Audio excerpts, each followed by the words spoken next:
우리가 일상을 살면서도 하나님이 잊어버린 순간들이 너무나 많고 주님을 기억조차 하지 못할 때도 너무나 많은데, 아버지 하나님께 일상을 살다가 이 수요일 저녁에 주님을 향한 그 갈망하는 마음과 아버지 주님을 사랑하는 마음으로 아버지 주님의 손으로 우리의 발걸음을 옮기신 줄로 믿습니다. 아버지 이 갈급함이 더욱더 날이 갈수록 더욱더 더 커지게 하여 주셔서 주님으로만 살고 주님으로만 죽는 아버지 믿음의 사람들로 삼아 주시옵소서. 우리 수요일을 맞이해서 주님의 말씀을 더욱더 깊이 공부하고 또 주님의 말씀하셨던 시간들로 돌아가 주님의 그 행적을 찾아볼 때에 우리는 사실 겉으로 알고 그냥 대충 알았던 부분들이 더욱더 깊이 알아지고 우리 마음 가운데 새겨질 때에 우리 주님을 더욱더 사랑하게 될 줄로 믿습니다. 우리의 믿음의 연약함이 말씀의 연약함으로 기인된다면 이제 말씀의 뿌리를 깊이 심어서 주님을 더욱더 흔들리지 않는 믿음으로 사랑하게 하여 주시옵소서. 오늘 이 시간 가운데 주님께서 홀로 영광 받아주시고 함께 하실 줄 믿사오며 사랑 많으신 예수님의 이름으로 기도드립니다. 아멘. 오늘 함께 나눌 말씀은 요한복음 15장입니다. 요한복음 15번째, 요한복음 4장 34절입니다. 요한복음 4장 34절입니다. 한 절만 보도록 하겠습니다. 원래는 27절부터 42절까지인데 한 절만 34절입니다. 성경 잘 안 가져오신 분들은 앞에 보시면 되겠습니다. 같이 한번 읽어볼까요? 시작! 예수께서 이르시되 나의 양식은 나의 보내신 이의 뜻을 행하며 그의 일을 온전히 이루는 이것이니라. 아멘. 원래 이렇게 수요 예배 때는 우리 전사님도 오셔서 찬양인도도 하고 그러셨는데 저희가 어느 순간 바꿨어요. 우리나라에서 가장 유명한 예배팀들을 좀 불러다가 같이 찬양을 해야 되겠다 해가지고 이렇게 영상으로 나올 때 저희가 기도로 이렇게 준비합니다.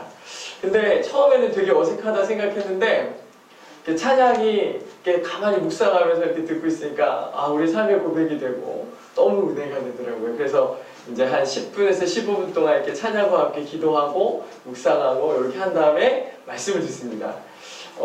오늘 이렇게 부연 설명이 좀 많은 것은 오늘 처음 오신 분들이 계셔서 수요일 날은 저희가 공부를 합니다. 그래서 요한복음 강해가 벌써 15번째인데 이게 좀 예배별로 특징이 있습니다. 수요 예배 때는 이렇게 공부를 하고 주일 예배 때는 또 이렇게 말씀, 또 토요일 날은 주제 설교로 이렇게 함께 말씀을 나누는데 오늘 요한복음 벌써 15번째, 그리고 사마리아 여인과의 만남으로는 벌써 3번째 시간입니다.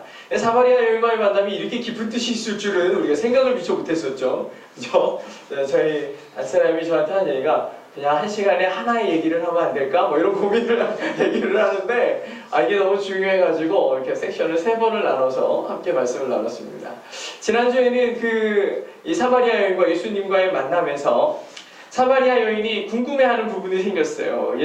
예수님이 갑자기 자기의 막 부끄러운 얘기들을 막 하고 남편이 다섯이고 지금 사는 사람도 너의 남편이 아니구나 뭐 이런 얘기하시고 그러면서 모든 자기의 부끄러운 게 다 드러나지고 이러는데 그 순간에 갑자기 말을 돌린 건지 뭐 한 건지 모르는데 근데 예수님 우리가 하는 게 맞죠? 이렇게 물어보는 거예요. 무슨 뜻이었냐면 자기네 사마리아 사람들은 그 수가성 바로 옆에 있는 그리심이라는 그 산에서 예배를 드렸거든요. 이 사람들은 모세오경에 기초를 해가지고 옛날부터 자기의 신앙을 거기에 뒀어요. 근본을. 그래가지고 그리심산이 이삭이 자기에게 하나님께서 이삭을 통하여 축복을 줬던 산이라고 얘기를 해요. 근데 유대인들은 시온산이라고 얘기하잖아요. 그러니까 예수님께 그 질문을 하는 거예요. 당신이 얘기하는 게 맞습니까? 아니면 우리 사마리아 사람들이 행하는 게 맞습니까? 저희가 맞죠? 이렇게 물어보는 거예요. 그때 예수님께서 하시는 말씀이 이 산도 아니고 저 산도 아니다. 그러면서 하시는 말씀이 굉장히 중요한 말씀하셨어요. 영과 진리로 예배하는 자가 정말 하나님께서 기뻐 받으시는 예배의 본질이다 라고 얘기하시는 거예요. 영과 진리다. 성령과 진리라는 말은 우리가 지난주에 오해할 수 있다고 그랬죠. 신령과 진정으로 이렇게 예전에는 얘기를 하니까 진정이 마치 진심으로 막 이런 뜻이라고 생각했는데 사실은 이 원문에서는 예수 그리스도를 의미한다고 그랬어요. 그래서 예수님께서 자기 자신에 대해서 내가 곧 길이고 진리고 생명이다 이렇게 말씀하셨잖아요. 그래서 영과 진리라는 것은 예배의 본질을 설명하시는데 성령의 충만함 가운데 예수 그리스도를 통하여 하나님께 드려지는 것, 성령의 하나님이 충만한 예배, 이것이 영과 진리로 드려지는 예배다. 그렇게 예배하는 자를 하나님은 찾으신다라고 지난주에 이 사마리아 여인에게 말씀하셨어요. 사실 우리는 교회가 다 아집이 있어요. 우리 교회에서 예배해야 진짜 예배고, 이렇게 예배를 해야 이게 진짜 예배고, 이런 방식과 장소와 이런 것들을 주장하기 바빴는데, 예수님께 지금 사마리아 여인도 똑같이 2000년 전에 이 질문을 했던 거예요. 우리가 맞죠? 우리의 예배 방식이 맞죠? 그게 중요한 게 아니라 하나님의 관점에서 영과 진리로 드려지는 예배가 하나님이 받으시는 예배다라고 이 사마리아 여인에게 말씀하셨어요. 이 얘기를 듣고 이 여인은 마음에 확신을 갖습니다. 이분이 메시아로구나. 그래가지고 이렇게 당신이 메시아인 것 같다고 막 마음의 떨림으로 얘기하고 있는데, 우리가 이런 사람을 찾고 있다고 하는데 예수님이 마지막에 뭐라고 얘기하시냐면요, 우리 26절에 보니까 예수께서 이르시되 내가 말하는 내가 그라라고 얘기하시는 거예요. 그러니까 뭐냐면 이 사마리아 여인이 그렇게 갈망하고 자기들을 구원하실 그 구원자 그리스도 메시아가 오실 것을 갈망하고 있습니다. 그분이 오시면 진리를 말씀해 주실 거예요 라고 예수님 앞에서 지금 막 얘기하고 있었거든요. 참 아이러니한 상황이죠. 왜냐하면 자기들이 이렇게 갈망하고 그렇게 기다리는 분을 내가 알고요, 그분이 오실 것을 알아요. 그런데 지금 내 앞에서 누가 계세요? 예수님이 계시단 말이죠. 예수님이 지금 진리를 말씀하고 계시고 예배의 방법을 설명하고 계시는데, 그분 앞에서 내가 메시아가 오시면 저에게 진짜를 말해주실 거야 라고 얘기하고 있는 거예요. 우리는 얼마나 미련한지 몰라요. 우리는 예배를 하고 있는데 예배의 본질을 잃어버리는 거예요. 예수님을 예배해야 되는데 예배의 방식에, 예배의 장소에 나만의 스타일로 하는 것에 집중하다 보니까 예수님은 사라지는 거예요. 본질이 사라지는 거예요. 이 건물이 중요한 거고 예배의 형식이 중요한 거고, 여기에 집중하다 보니까 세상 것들이 눈에 들어오고 하나님과 예수 그리스도는 사라지는 거죠. 이렇게 미련하게 이 사마리아 여인처럼 빗대어지는 것처럼 예수님이 눈앞에 있지만 우리의 눈은, 우리의 아집과 우리의 고집들은, 우리의 지식은 하나님을 안다고 얘기하지만 실제로 내가 하나님 앞에서도 하나님을 보지 못하는 이 어리석음에 빠지는 거예요. 그러다 보니까 예수님께서 네가 말하고 있는 그 메시아가 바로 나다라고 얘기하신 거예요. 얼마나 놀랐을까요? 이 여인이 지금 이 흥분에 가득 차서 막 설명하고 있었는데 네가 말하는 그가 나야 얘기하신 거예요. 이 여인이 아마 엄청 놀랐을 거예요. 순간 멍하고 잠깐 정신을 놨는데 그때 누가 나타나냐? 제자들이 나타났습니다. 제자들이 나타나서 이 맥을 끊죠. 잠깐 맥을 끊습니다. 어쨌든 오늘 요 두 가지 관점에서, 요 두 가지, 그리고 이 예수님과 제자들과의 대화, 그리고 나머지 사마리아 사람들의 변화, 요 두 가지 이야기를 오늘은 초점을 맞춰서 함께 말씀을 나누도록 하겠습니다. 지난주에 예고해드린 것처럼 오늘도 굉장히 재밌는 얘기인데 마치 드라마처럼 항상 말씀을 끝날 때 다음 이야기를 조금 해드리는데 지난주에 엄청 기대를 하셨을 것 같아요. 아무튼 이 여인은 굉장히 놀랐을 것 같아요. 그 오랜 시간 동안 기다렸던 메시아가 지금 내 눈앞에 딱 나타난 거죠. 정신이 멍해지고 이렇게 정신 못 차리고 있을 때 예수님의 제자들이 돌아왔어요. 근데 예수님의 제자들이 이렇게 돌아오다 보니까 예수님과 여인이 대화를 나누고 있는 거예요. 이게 굉장히 뭐라 그랬죠? 당시 시대상으로는 불순한 거였어요. 게다가 여기가 우물이잖아요. 우물을 우리나라 상징으로 바꾸면 물레방앗간이라니까요. 물레방앗간 같은 곳이에요. 남과 여가 만나는, 아주 실제로 성경에서도 많은 사람들이 우물가에서 만나잖아요. 이 아브라함이 보낸 종이 이삭의 아내를 구하는 리브가를 만나는 장면도 우물가고요. 그죠? 야곱과 라헬이 만나는 장면도 우물가에서 만납니다. 그래서 썸이 일어나는 거죠. 그랬는데 지금 상황이 어떤 거냐면 예수님이 사마리아 여인을 만나고 있어요. 근데 이거는 남자와 여자의 만남을 떠나서 민족과 민족의 만남인데, 유대인인 예수님과 사마리아 여인의 만남은 굉장히 불순한 거였어요. 유대인의 입장에서 사마리아 사람과 말을 섞는 것도 불경한 것이고, 더욱이 대낮에 여인과 얘기한다는 건 더 문제인 거죠. 다 문제인 거였어요. 근데 굉장히 애매한 상황을 지금 제자들이 마을에 가서 먹을 거를 좀 사가지고 오다가 딱 만난 거예요. 마음속에 불편함이 일어나는 거예요. 오, 예수님 왜 저러시는 거야? 자꾸 마음속에 불편한 거죠. 그런데 너무나 다행히도 예수님에게 물어보지는 않아요. 근데 이게 참 아이러니한 상황이에요. 왜냐면 이 제자들은 뭐 궁금한 것만 생기면 어떤 상황이 됐든 예수님한테 물어봤거든요. 분명히 여기에서도 이렇게 예수님 어떻게 여자하고 지금 얘기를 하고 계시는 거예요? 이렇게 질문할 법도 한데, 지금 이 많은 신학자들이 왜 제자들이 예수님에게 질문하지 않았을까? 요거를 연구하는데 결론은 너무 아쉬운 거 있죠. 별거 아니에요. 여자가 있어서. 여자가 있어서 질문을 안 했다는 거예요. 그러니까 서로 되게 무례한 얘기죠. 왜냐하면 어찌하여 여인과 얘기하십니까? 라는 질문 자체가 이 여자를 경멸하는 거거든요. 경멸하는 거고 되게 무례하게 행하는 거예요. 그래서 예수님 앞에서 이 질문을 하지는 않았어요. 당시 랍비들의 구습에 따르면 여인과 얘기하는 건 시간 낭비라고 할 정도로 굉장히 아주 하대했거든요. 그런데 이렇게 예수님 앞에서 직접 물어보는 거는 예수님에게도 무례하고 여인에게도 무례한 거라서 하지 않았을 뿐더러 예수님은 옛 구습을 따르는 분이 아니셨잖아요. 안식일에도 사람을 살리는 일에는 집중하셨고 치유하셨어요. 예수님이 수많은 관례들을 깨면서 하나님의 본질적인 그 사랑의 행위를 몸으로 실천하시는 분이셨기 때문에 예수님에게 그들이 다가가지를 못했던 거죠. 심지어는요, 이 오늘 사건이 끝날 때쯤에는 이 사마리아 사람들하고 원래는 얘기도 섞지 않는다고 얘기했는데 그 마을에서 이틀을 유하면서 그들과 얘기하고 이 믿음과 신앙에 대해서 나누는, 교제하는 장면이 이어집니다. 그러니까 얼마나 놀랄 일입니까? 유대인 입장에서는 말도 안 되는 일들을 지금 예수님이 행하고 계십니다. 여기서 예수님의 말씀을 다 들은 여인이 하는 행동이 이어집니다. 그럼 뭐라고 시작을 하냐면 이 여인이 오늘 지난주에 말씀이 끝나고 나서 그 다음에 바로 28절에서 뭐라고 그러냐면 여자가 물동이를 버려두고 동네로 뛰어갔다 그랬어요. 물동이를 버려놨다. 이 여자가 지금 뭐하러 온 사람이었냐면 물을 뜨러 온 사람이었어요. 그리고 사실은 이 관습에 따르면 이 여인이 사람들의 눈을 피해서 자기의 어떻게 보면 목숨과 같은 이 물을 뜨러 이 물동이를 가지고 왔는데 이 예수님을 만나고 메시아로 확증하는 순간 이 물동이를 버렸다 그랬어요. 근데 예수님을 만났던, 예수님의 제자가 되겠다고 결심하는 예수님의 제자들부터 시작해서 많은 사람들이 자기의 가장 소중한 것을 버리고 예수님을 따르는 행위가 이어졌거든요. 이 여인의 이 물동이를 버리는 행위는 어떻게 보면 주를 따르겠다는 작정과 같은 거였어요. 그래가지고 이 물동이를 버리고 마을 사람들에게 뛰어갑니다. 마을 사람들에게 뛰어가서 뭐라 그러냐, 내가 예수님을 만났다라고 얘기해야 되겠죠. 그런데 이 여인이 마을 사람들에게 얘기하는 장면이 조금 특이합니다. 28절에 동네로 들어가서 사람들에게 말하기를 29절에 보니까 내가 행한 모든 일을 내게 말한 사람을 와서 보라. 이는 그리스도가 아니냐라고 얘기하고 있어요. 여기 오늘 말씀해 보니까요. 제가 이 부분을 영어로까지 써가지고 파워포인트를 만들었는데 그 부분을 지웠군요. 제가 우리 지금 익숙하지 않으신 분도 계실 텐데 항상 틀려요. 제가 이 파워포인트를 항상 틀려서 영어로도 썼는데 여기 지금 이 여인이 하는 말을 잘 보십시오. 내가 행한 모든 일을 나에게 말한 사람을 와서 봐라. 이는 그리스도가 아니냐라고 물어봤어요.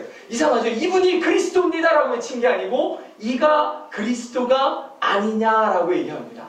이 부분이 조금 애매해요.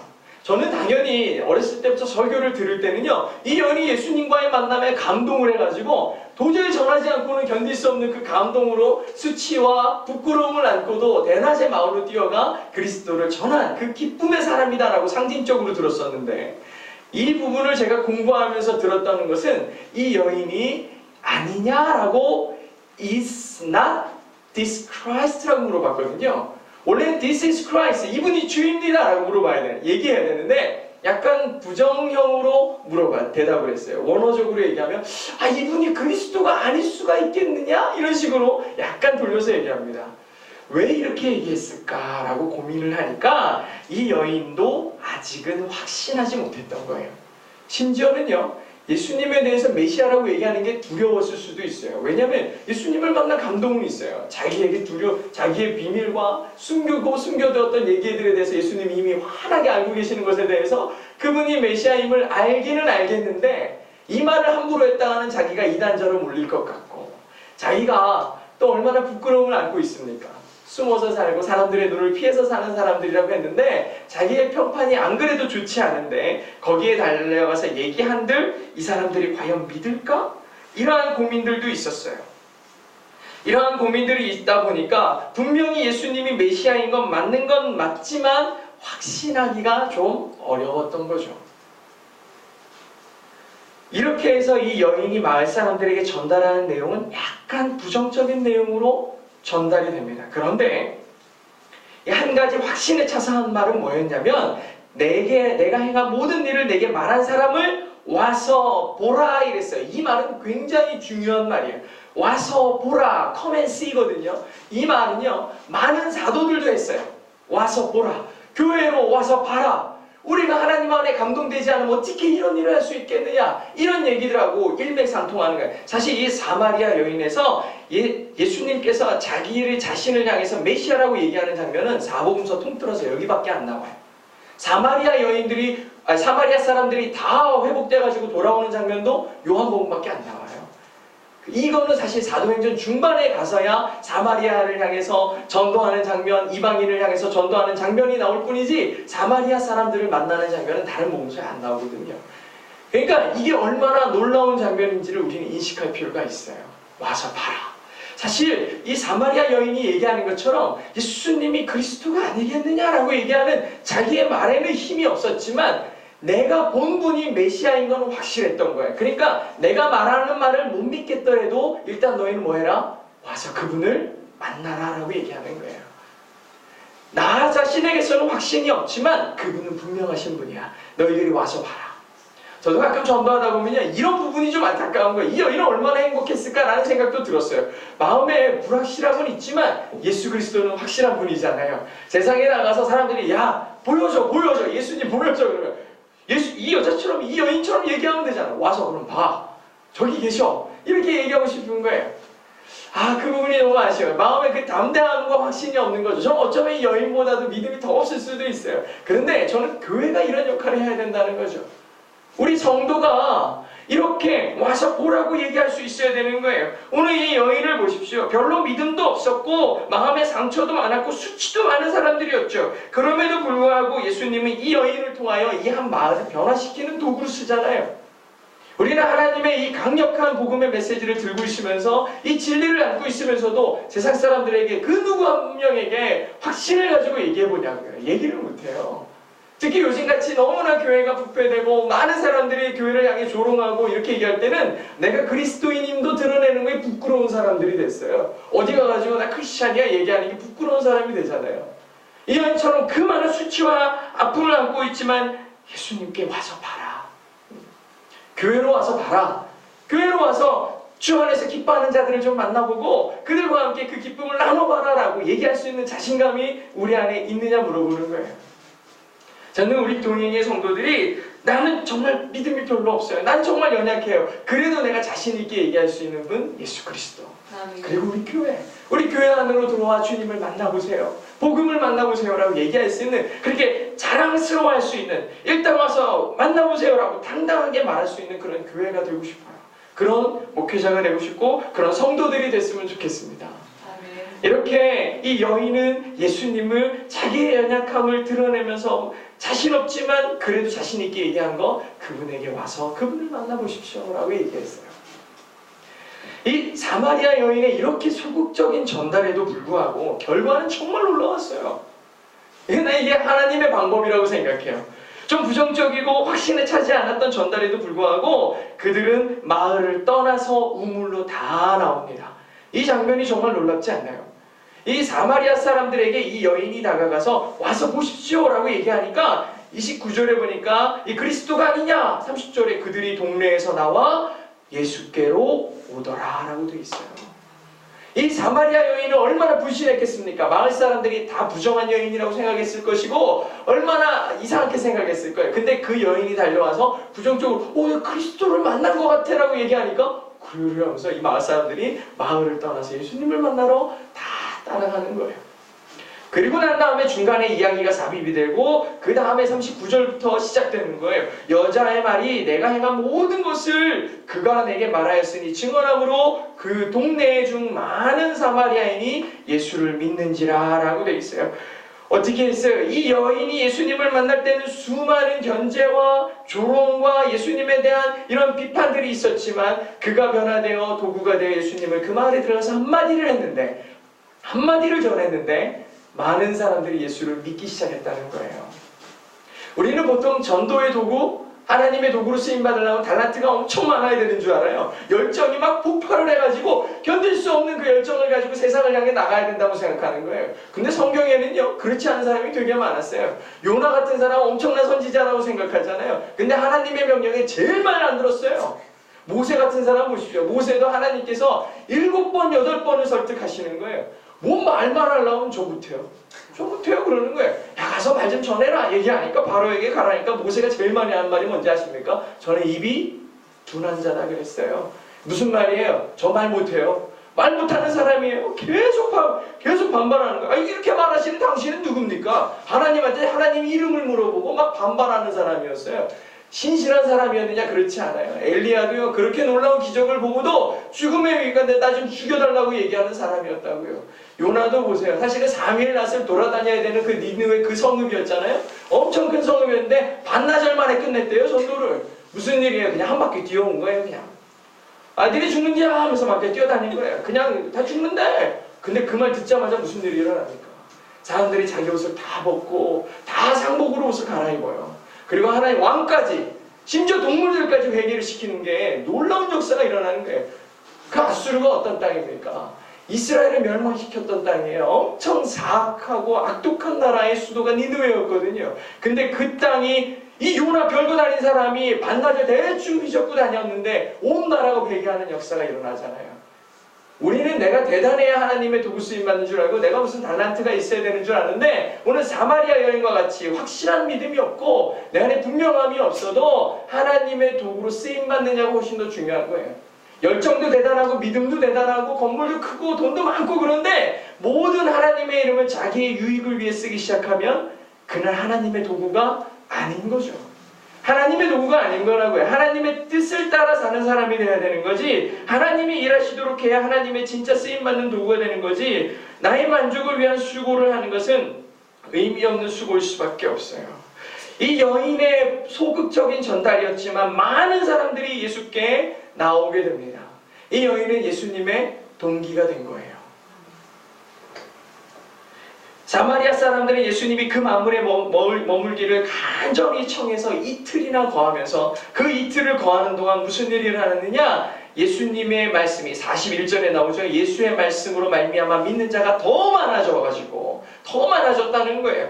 그렇게 하면서 42절로 이어집니다. 더 많은 사람들이 있었어요. 여기서 예수님께 청했던 이 사마리아 사람들의 갈망은요, 물리적 머무름일 수도 있어요. 예수님이 육체가 여기 있어야 된다는 얘기일 수도 있지만, 사실 우리가 머무름이라는 얘기, 유하여다라는 얘기가 어디에도 나옵니까? 그 이전에 사도들을 만날 때도 나왔어요. 어떤 얘기였습니까? 자기들이 주님 안에 거하기를 원합니다라는 갈망이에요. 갈망. 이 갈망이 있어야 돼요. 우리 그리스도인들은 이 갈망이 있어야 돼요. 사마리아 사람들이 얼마나 영적으로 공부했습니까? 사실 하나님에 대한 갈망이 엄청 컸어요. 자기들의 성전이 그리심산에서 막 유대인들에 의해서 파괴가 되고 막 죽어가고 막 핍박으로 인해가지고 죽어가는 그 가운데서 하나님에 대한 갈망이 얼마나 컸겠냐고요. 그 갈망 가운데인데 지금 내 눈앞에 누가 나타나셨느냐? 메시아가 나타났어요. 우리는 언제 언제 하나님에 대한 갈망이 생기느냐 질문하면 대부분 그래요. 나 힘들 때, 나 어려울 때만 예수님 찾지, 나 어려울 때만 하나님 찾지, 언제 평상 가운데서 하나님을 찾냐고요. 근데 우리 예수님께서 원하시는 것은 그 내가 어려울 때 너를 도와주기 때문에 나를 사랑하는 그 어떤 필요에 따른 주님에 대한 갈망이 아니라 예수 그리스도 하나님 그분의 존재에 대한 갈망이 하는 거예요. 그게 되게 중요한 거죠. 나는 하나님을 갈망하는 것이 나를 도우시는 하나님에 대한 갈망이 아니라는 거예요. 그 존재로 사랑하는 거죠. 존재로 그 필요를 느끼는 거예요. 우리가 사랑하는 자녀들을 키우면서 느꼈던 것이 네가 나한테 뭐 해주니까 고맙다. 그럼 나중에 안 해주면 더 이상 너는 필요 없어가 되는 건가요? 그렇지 않아요. 말썽 치겹게 부려도 얘가 내 아이이기 때문에 사랑할 수 있고, 네가 있어서 행복한 거지 얘가 뭘 해줘서 행복한 게 아닌 거잖아요. 우리도 하나님 앞에서 하나님께 우리는 이렇게 필요를 따라 나의 요구를 따라 계시기 때문에 내가 하나님을 사랑합니다, 하나님이 있어야 됩니다라고 얘기하는 게 아니라, 예수님께서 이 사마리아 사람들이 예수님께 갈망하는 것은 물리적 머무름이 아니라 영적 갈망으로부터 발현된 주님 저와 함께하여 주시옵소서, 우리와 함께하여 주시옵소서에 대한 얘기였던 거예요. 그래서 예수님이 기꺼이 이틀이라는 시간을 거기에 머물면서 그들의 영적 위로가, 그들의 영적인 피로가 되셨던 거예요. 많은 이들이 이 순간에 아마 초대교회의 기초가 됐다고 얘기를 해요. 그래가지고 사도행전에서 이 유대인을 벗어나 이스라엘을 벗어나 사마리아와 유대와 사마리아와 땅끝까지 이방에 이르기까지 이 전도의 복음의 메시지가 이렇게 시작되지 않습니까? 유대가 변하고 사마리아가 변하고 땅끝까지 전달되는 복음의 통로가 되는 것처럼 이 기초를 마련하신 장면이 바로 이 장면이다라는 얘기들을 많이 합니다. 아무튼 이 사마리아인들의 이 간절한 소망, 그분의 존재에 대한 간절한 갈망으로 이 마을 전체는 놀라운 변화를 겪게 됩니다. 42절에 보면 이런 말이 나와요. 그 여자에게 말하되, 이 마을 사람들이 그 여자에게 말하되, 제가 이렇게 다 만들어 놓고서 안 보여드려가지고 그 여자에게 말하되 이제 우리가 믿는 것은 내 말로 인함이 아니니 이는 우리가 친히 듣고 그가 참으로 세상의 구주인 줄 알미라 하였더라. 아멘. 저는 저 말도 굉장히 은혜가 됩니다. 왜냐하면 시작은 그 여인으로부터 시작된 게 맞아요. 우리도 분명히 하나님의 건전한 도구가 된다는 것은 저렇게 저 여인과 같은 역할을 하는 거예요. 내가 통로가 되어서 하나님께로 인도할 수 있어야 되겠죠. 인도할 수 있어야 되겠고 그들이 주님을 만나야 되는 거예요. 근데 그 만나는 역할은 교회가 해야 되겠고 우리 공동체가 해야 되는 거예요. 이게 건강함의 척도인 이 사마리아 사람들이 예수 그리스도를 만났다는 것, 사실은 이 가운데 하나님의 임재가 있고 성령의 임재가 있고 이 자리에 나와서 주의 이름을 부를 때 주님을 만나는 감격이 있는 것, 그것이 교회가 돼야 되겠죠. 그것이 교회가 돼야 되겠죠. 그러한 경험들이 쌓이고 쌓이면 일상이 하나님과 함께 동행하는 그 감동의 연속이 되고 승리의 연속이 되는 거잖아요. 이 사람들의 고백이 되게 중요해요. 우리가 네 말로 인하여서 우리가 예수님을 만난 건 사실이지만 그 말로 믿었던 게 아니고 우리가 그분과 함께함으로 인해서 이제 내가 예수님께서 참으로 세상의 구주인 줄 알겠더라 라고 얘기합니다. 우리가 예수를 통하여 세상의 복음과 진리를 발견할 수 있기를 축복합니다. 우리가 사람의 희망을 두니까 그 사람이 삐끗하면 내 신앙도 다 무너지잖아요. 그게 아니고 그리스도께 참 소망을 두고 그리스도께 우리의 삶의 목표를 표대를 세우기 시작하면 결코 흔들리지 않는 믿음으로 그 결코 흔들리지 않는 표대를 향하여 우리가 나갈 수 있는 거예요. 근데 이 중간에요, 이렇게 사마리아 사람들이 다 변화되는 이 이야기 사이에 27절부터 38절까지 이 제자들과 예수님과의 대화가 나옵니다. 더 구체적으로는 31절부터 나오죠. 31절에 보면 시작을 어떻게 하냐면 그 사이에 라고 돼 있어요. 그 사이에. 어떤 사이냐면 제자들이 막 돌아와가지고 예수님하고 막 여인하고 대화 나누는 장면인데 여인이 멍하니 있다가 갑자기 물동이를 버리고서 마을로 뛰어가지 않습니까? 마을로 뛰어가서 사람들하고 얘기하고 다시 마을 사람들을 데리고 우물가로 돌아오는 그 사이에 라는 얘기가 요 사이에 삽입이 됐어요. 그러면 저희는 보통 어떤 이야기책을 읽을 때 갑자기 이런 구문들이 삽입이 되면 좀 당황해요. 맥도 끊기고 재미도 없어지고 왜 이런 얘기를 성경은 이런 게 굉장히 많아요. 굉장히 많아요. 구약 성경을 읽다 보면 제일 힘든 경우가 언제죠? 막 재밌게 읽고 있는데 갑자기 족보 나올 때 이럴 때 되게 힘들잖아요. 이렇게 재밌는데 갑자기 족보가 나와가지고 누가 누구를 낳고 그냥 갑자기 어지러워지고 앞에 했던 얘기 다 잊어버리고 막 이렇게 되잖아요. 그러는 것처럼 갑자기 얘기가 나오는 거예요. 저도 마찬가지였어요. 근데 어느 순간에 보니까 족보가 왜 나오는지도 되게 중요해졌어요. 족보가 왜 나오는지도 중요하고 그런 것도 뭐 다음에 나눌 얘기가 있겠지만 오늘도 이 말씀이 왜 중간에 들어갔을까? 왜 이 말씀이 중간에 들어갔을까? 이게 또 깊이 생각해 볼 여지가 있는 거죠. 이 말씀의 주제를 다시 다 들어가 보면 31절부터 38절에 이르는 그 사이에로 시작하는 이 문장에 보면은요, 이렇게 이 부분을 조금 재밌게 한번 생각해 보면 이렇게 대화가 시작됩니다. 제자들이 와서 이르되 랍비여 잡수소서 이렇게 돼 있죠. 이거를요 그냥 산문체로 읽으면 재미가 없어요. 그냥 저는 이 성경을 읽을 때 옛날 역사서와 전쟁 씬을 볼 때는 막 머릿속에 그림을 그리면서 하면 좋겠고 이게 진짜 마치 여기에 들어와 있는 것처럼 읽는 거죠. 오늘도 이 장면에 나도 마치 제자가 된 것처럼 여기 앉아 있는 거예요. 딱 읽어서 제자들이 지금 뭐라고 그러냐면 선생님 배고프실 텐데 뭐 좀 드십시오 라고서 드리는 거죠. 근데 예수님의 대답이 너무 생뚱맞아요. 저는 예수님이 굉장히 짓궂은 분이라고 생각을 합니다. 제자들이 당황하는 걸 되게 즐기시는 분이죠. 뭐라고 그러냐면 나는 니들이 모르는 먹을 게 있어. 이렇게 얘기를 하시는 거예요. 그렇죠? 32절에 이르시되 내게는 너희가 알지 못하는 먹을 양식이 있느니라. 제자들이 무슨 생각이 들겠습니까? 아, 진짜 나는 지금 먹을 거 구해오느라고 이렇게 고생했는데 예수님은 혼자 숨겨놓고서 혼자 맛있는 거 드시고, 그게 마음의 소리가 입으로 튀어나온 장면이 바로 그 다음 장면이에요. 뭐라 그럽니까? 제자들이 서로 수군대면서 말하는 거죠. 누가 먹을 거 예수님 드렸냐? 불어라. 뭐 이렇게 얘기하는 거예요. 지금 제자들끼리 누가 드렸어? 누가? 네가 줬냐? 막 이런 거 지금 얘기하는 거예요. 이게 궁금한 장면이죠. 이게 되게 재밌는 장면 아닙니까? 예수님이 사실은 말하시고자 하시는 게 있으셔서 이렇게 얘기하셨는데 제자들은 똑같이 반응해요. 다 지금 얘기가 다 그렇지 않습니까? 니고데모가 와가지고 예수님한테 물어보니까 사람이 거듭나야 된다니까 니고데모도 얼마나 황당한 질문을 합니까? 엄마 뱃속에 들어갔다 나와야 돼요? 근데 이게 참 유머러스하죠. 성경이 참 재밌는 거예요. 이 여기 사마리아 여인한테도 내가 너에게 영원히 목마르지 않는 생수를, 네가 내가 누군지 하면 영원히 목마르지 않는 생수를 구할 거야 그랬더니 여인이 뭐라 그러니까, 아니 바가지도 없는 양반이 무슨 물을 떠주겠다는 거야? 이렇게 질문하거든요. 근데 지금도 마찬가지예요. 제자들도 마찬가지예요. 이 사마리아 여인은 보이는 물에 대한 보이는 물에 대한 게 아니고 예수님의 존재에 대한 이해를 못했다면, 지금 이 제자들은 복음에 대한 이해를 못하는 거예요. 그래서 예수님께서 이렇게 난 너희들이 모르는 양식이 있어 라고 얘기하니까 제자들이 하는 말은 누가 예수님께 먹을 걸 갖다 드렸어? 그렇게 물어보는 거예요. 그랬더니 예수님이 하시는 말씀이 양식에 대한 설명을 너무 친절하게 해주시죠. 내 양식은 이거다.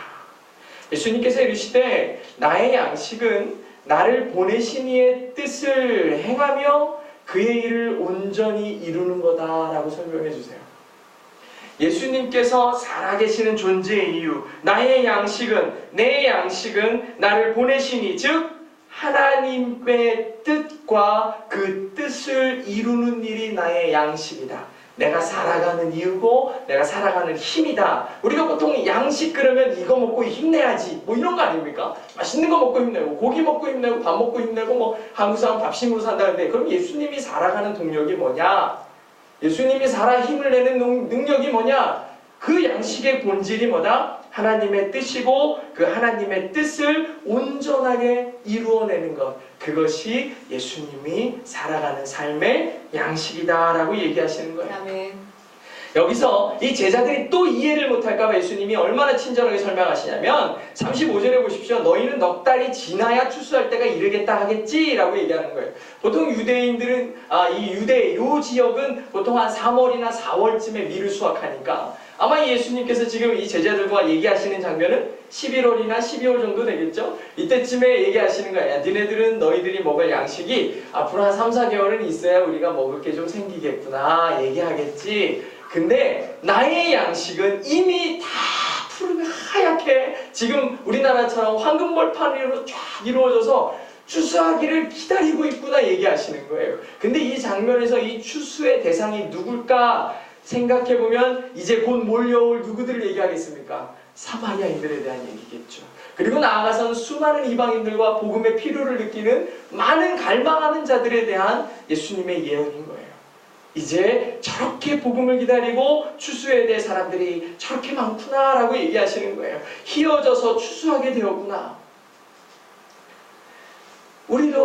저희도 이 교회가 아주 이 전방에 있다고 저희는 생각하거든요. 어떻게 보면 영적 전쟁의 이 가장 최전방에 있어요. 너무나 놀랍게 이 은흥정이 이 블록 안에 교회가 수십 년 동안 없었다는 것도 너무나 놀라운 일인데, 여기가 그 오랜 세월을 거쳐서 교회가 하나 생겼다는 것도 놀라운 일이죠. 이게 굉장히 놀라운 일이에요. 그런데 너무 마음속에 불편함이 있었는데 너무 게을렀구나 이런 생각이 드는 거예요. 왜냐하면 주말만 되면 여기에 정말 많은 젊은이들이 막 거리마다 꽉 차서 다니는데, 보면서 위에서 이렇게 보면서 느꼈던 부분은 그물만 던지면 다 잡혀오겠구나 뭐 이런 생각이 던지는데 그물이 없는 것 같고 던질 용기가 없는 것 같고, 마치 베드로처럼 베드로는 참 던졌군요. 못 던지는 그런 입장에 있나. 그래서 지난주부터 이제 저희가 막 전도도 나가고 또 친구 초청도 하고 뭐 이제 이렇게 새벽 예배도 드리면서 복음의 본질을 알아 자신 있게 좀 세상 가운데 선포하려고 이런 여러 이제 준비들을 하고 있는데, 아무튼 여기서도 이 제자들이 고민했던 건 그거예요. 우리가 먹을 양식에 대해서 고민했었는데 예수님은 그런 양식이 아니라 주님의 뜻을 온전히 이루는 것. 주님의 뜻은 어디에 있었다? 이 세상의 많은 사람들이 주님 앞으로 구원받는 것이 하나님의 뜻이라는 거죠. 하나님의 뜻이고 그들을 구원받기 하기 위해서 수고하는 것이 하나님의 사역을 돕는 것, 하나님의 일을 하는 거라는 거죠. 예수님도 이 땅에 오신 본질적인 의, 자기의 삶의 의, 양식이 뭐다? 하나님의 뜻을 온전히 이루는 것. 지금 내가 하는 것도 이미 시작된 거예요. 그리고 제자들을 세워서 그들을 지금 훈련시키고 양육하시는 그 과정들도 다 이미 시작된 하나님의 뜻이고 하나님의 사역인 거죠. 온전히 이루고자 하는 첫 번째 스텝을 떼신 거예요. 근데 그 다음 말이요, 참 의미 있는 말씀을 또 하세요. 뭐라 그러냐면 36절에 거두는 자가 이미 삭도 받고 영생에 이르는 열매를 모으나니 이는 뿌리는 자와 거두는 자가 함께 즐거워하려 함이라. 그런데 37절에 그런즉 한 사람이 심고 다른 사람이 거둔다 하는 말이 옳도다 라고 얘기하셨어요. 이 37절의 말씀은 세상의 얘기입니다. 세상의 방식은 뭐냐면 뿌리는 자와 거두는 자가 구분되면 보통 어떻습니까? 안 좋아요. 별로 안 좋습니다. 옛날에도 소작농을 한다 그러면은 가난하고 힘든 자들이 땅을 빌려서 씨를 뿌리고 키워요. 그리고 열심히 수확을 한 다음에 땅의 주인에게 갖다 주잖아요. 그게 소작농의 비유잖아요. 뿌리는 자와 거두는 자가 나눠져 있어요. 그러니까 보통은 성경에서도 비유도 그렇고 뿌리는 자는 좀 고생과 싫어하는 일에 대한 상징이고 거둘 때는 행복과 기쁨을 상징하거든요.